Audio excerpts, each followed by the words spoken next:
Hello, everyone. Thank you so much for joining us up here on stage. It's been a really exciting first day at AMP Conf, and I can't believe we get to close off by getting to have a conversation with all of you. So thank you so much.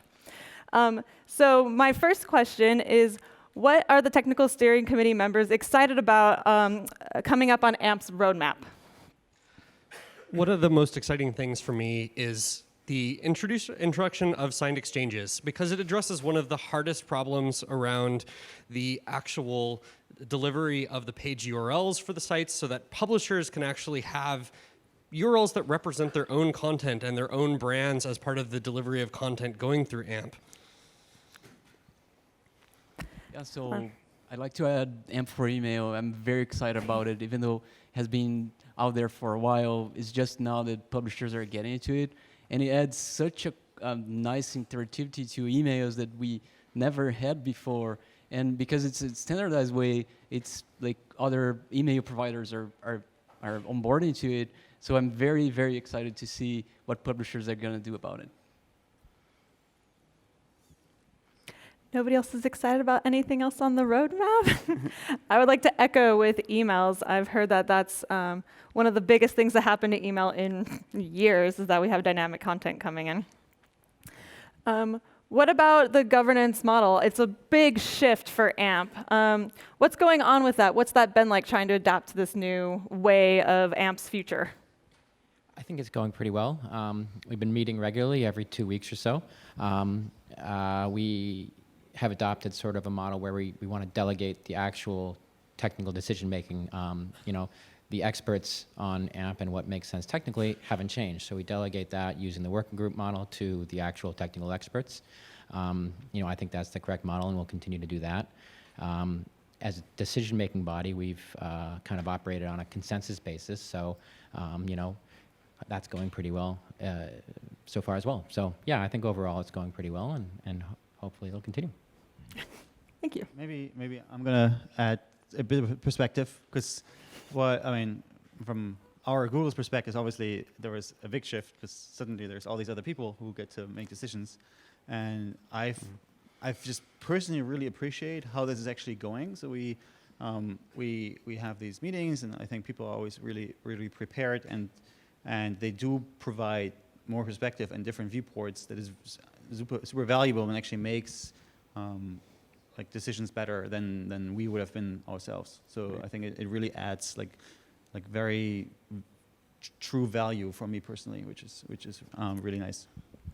Yeah, I'd like to add Microsoft perspective on this, because before the open governance model, there was a lot of hesitancy around the company to adopt AMP, invest on AMP, work with Google, because Google was like the owner, the maintainer, the sole decision maker. So when that shift came and we were part of the committee, like the whole company started seeing AMP with a different set of eyes, such that we were able to integrate with our search products, with other products inside the company. So it was really great for us, and it has been great to partner with Google and other companies on it. So it's really great to hear, as it sounds like the governance model is really shows like that we're really truly embracing the community.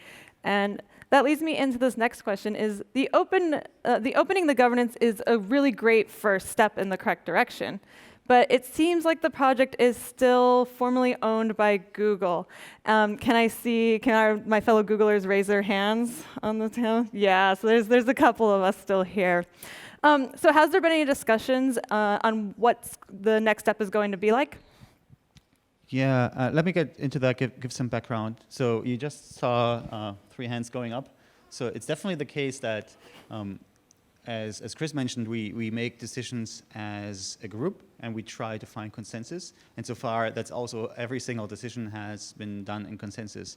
But there is a method to force the decision when consensus can't be found. In that case, the majority gets to decide. And obviously, Google does not have a majority on this panel. This question, what it comes down to is that there is the ownership of a copyright, which is owned by Google.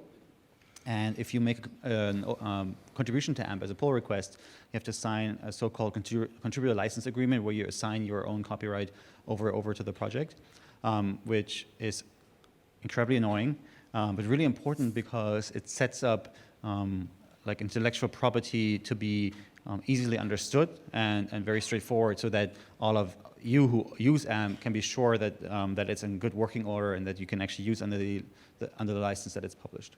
So that basically gives you Google this perspective of the copyright owner. Of course, that means very little because the software is open source, right? So, but I think it's important from a philosophical point of view to change that. And so we've actually had for a long time looked at transferring the copyright over to a foundation, which would then also be like the institution from which let's say the governance emanates. And that's definitely something that we're looking at. So but moving to a foundation also means a lot of bureaucracy and so forth. So we wanted to front load the more impactful thing, which is to actually change the governance, and then, at some point when we say that's working well, move the copyright over to a foundation as a more of a ceremonial step at that point. All right, that's super exciting to hear that there's still so much more to come with keeping this open. Speaking of keeping things open, well, what does the panel have in mind for efforts to broaden the diversity of the Technical Steering Committee membership? Yeah, I think AMP from a very large perspective is open to content creators and consumers worldwide. And if you look at our panel right now, we're not very diverse and frankly geographically very similar. And one of the things about the TSC that was envisioned from the start was to have at least 9 members, and currently we're at 7. So we're definitely looking to diversify the representation across the panel with at least 2 more people, and hopefully geographically as well. I know that makes a big difference in terms of what we're looking at. Awesome. So a couple of AMP-specific questions. I have one where it says, can we use AMP partially? And Rudy, that sounds like it has to do with Bento AMP, which you just presented up here. Can you talk a little bit to that? Yeah, so it's, as you saw in the talk I just gave, we've seen this in the community. There's been a lot of times when people are using AMP, but they add invalid things, and there's been a lot of interest in this, and so that's been the inspiration behind Bento AMP. And so we're really excited to start taking that step of figuring out architecturally, how are we going to achieve this. Actually, Dima, you've been working on this a little bit. Maybe you want to add a little bit about kind of what it's going to require? Yeah, sure. I think we expect composition probably be the most difficult problem we'll have to solve here. Those parent-child relationships are actually critical to create high-quality components. And ironically, web components APIs themselves address this very, very little. So that's where initially AMP stepped in, and we defined these APIs between parent and child components to be able to do things like effectively create elements when they're needed. In many cases, user may never see a component, so there is no reason to overtax the platform. Also, from UX point of view or functional point of view, we have to be able to start playback and pause playback, start animations and pause animations as user goes from one part of UI to the other. Again, these kind of relationships are really, really important to have a high quality components. And AMP does it today by layering its own API layer and also controlling the document environment, which, of course, in the open web case, we no longer can do as easily. So web communities actually started looking into this a little bit. For instance, there is a display locking API in the works, but we still have a lot of work ahead of us. Isn't that always true? All right. So this was a question originally asked in Japanese. So thank you so much for our team for translating it for me.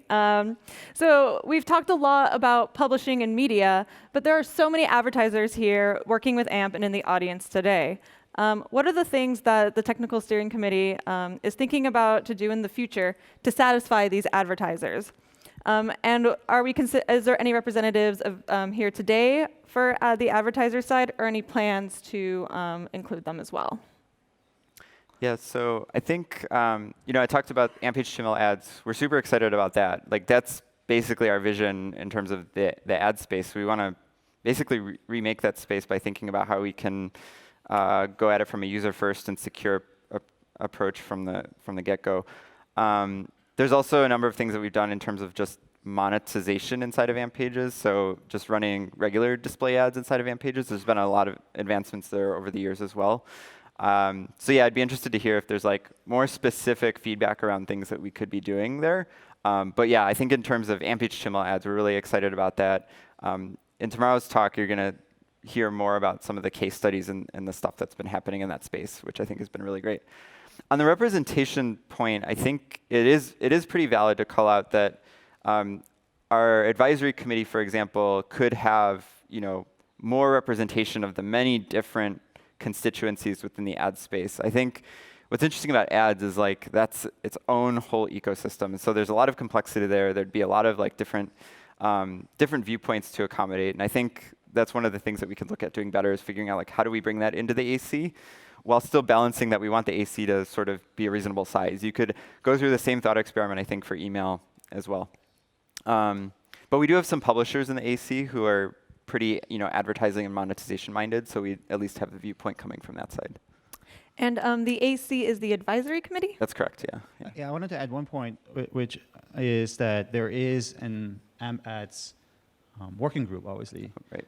And so this is where like people do focused work on this topic, and it's where people who really care can come together. And I think this is actually, as a model, has been working particularly well for folks who are really financially interested in something, and that in the ad space, I mean, comes with a field. And so, for example, companies like Adobe, who are working on the tooling side and so forth, that's really the place for them to come together.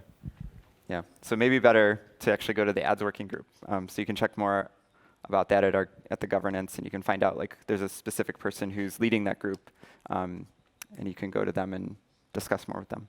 There is a page on amp.dev under community for governance, which discusses all this and breaks it down, and will help you find where you want to go for working groups and stuff like that. So this is a question I would also love to know the answer to. And why is amp.dev no longer an AMP-only website? AMPproject.org used to be AMP-only. What happened here? What switched? This is a great question. You're going to hear more about the answer to this tomorrow. So basically, there's an AMP toolbox optimizer. So we have a tool where if you're serving AMP from your origin, we actually suggest you use this tool, and it'll make that better, make it better than just kind of default AMP out of the box.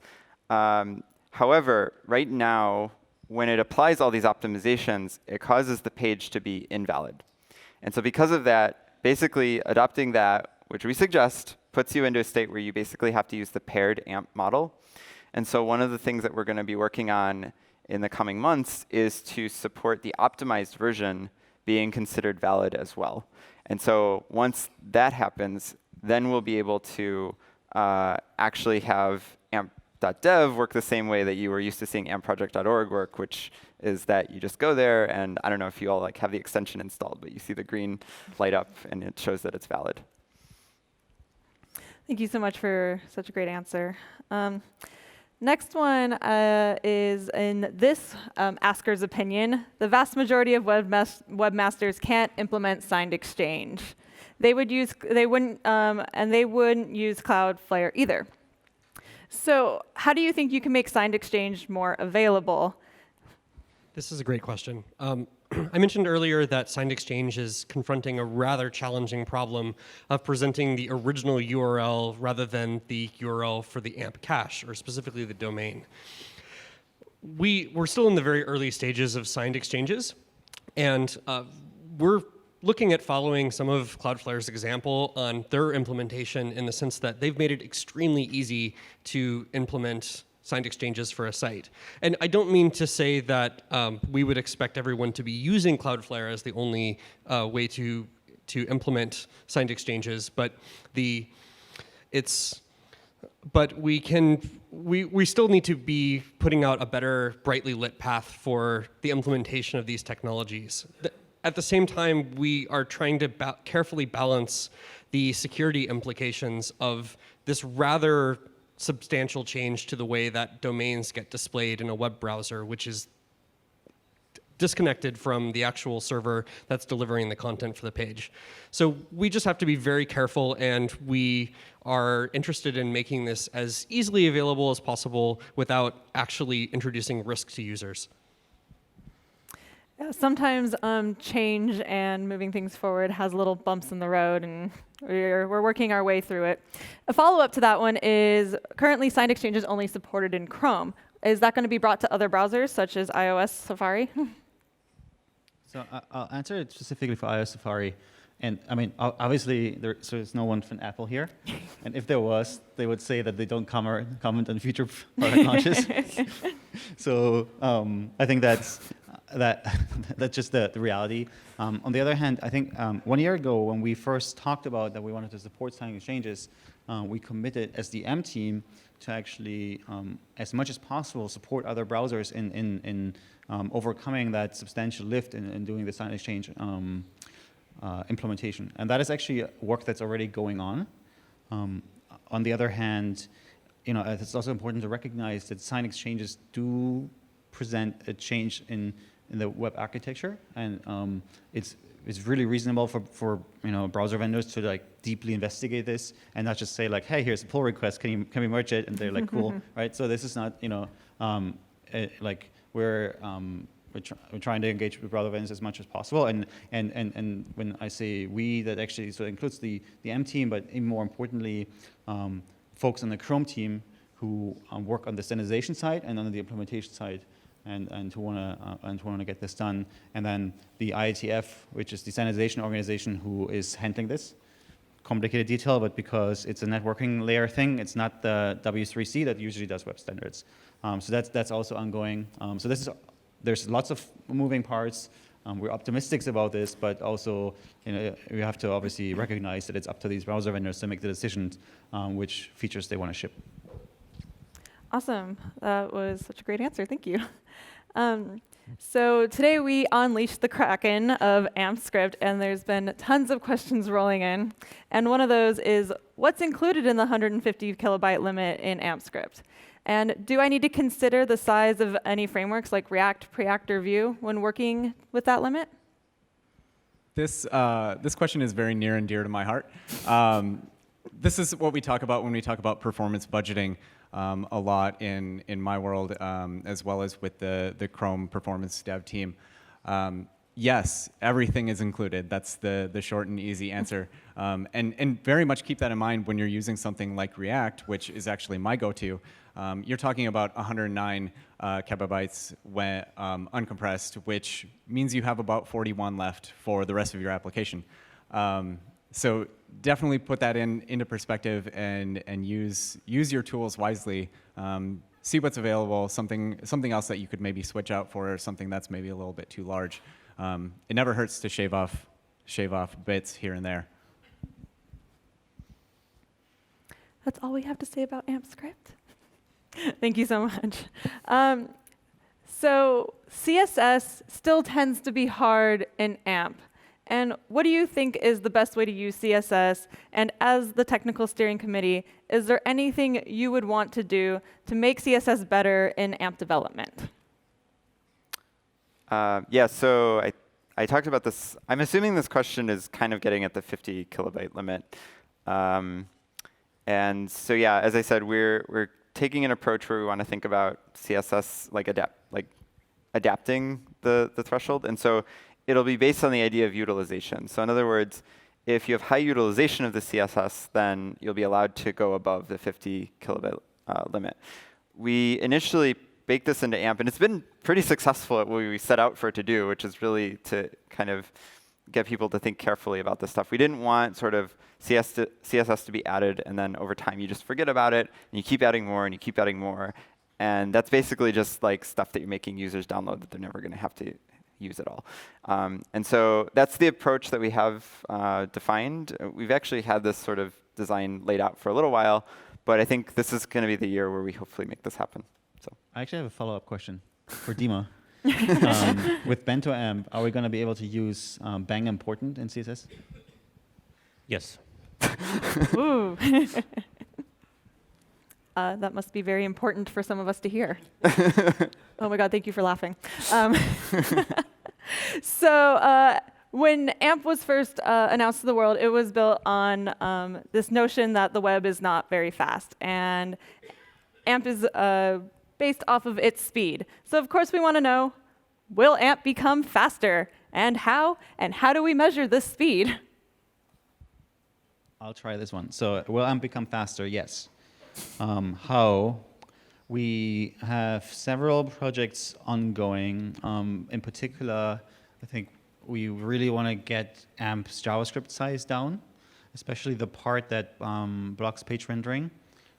There's a few things going on, but I think that's the main one. The measurement, so we rely on the same kind of metrics that browsers expose, and adding a few on top. So one of our key metrics that's basically application layer for AMP is that what we call first viewport complete. So that's a metric that measures for all the AMP components on a page, with the exception of ads, because we late load those and don't really care when they come. Sorry. We wait for every component in the first viewport to load, and then that's like the key moment that we want to achieve as fast as possible.